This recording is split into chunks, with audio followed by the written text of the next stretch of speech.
Bronchoscopy is a procedure that lets doctors look at your lungs and air passages.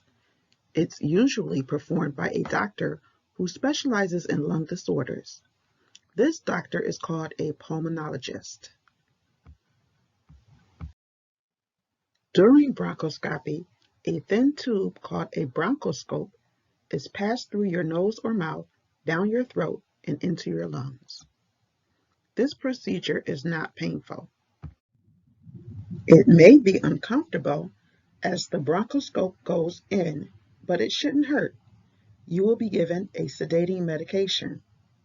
The procedure usually takes about 30 minutes, but it might take longer depending on what's being done. It is typically an outpatient procedure, meaning that you can go home the same day.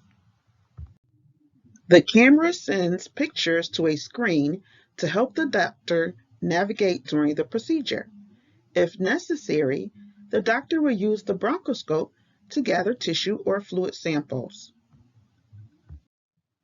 If you have found value in this content, please consider liking this video and subscribe.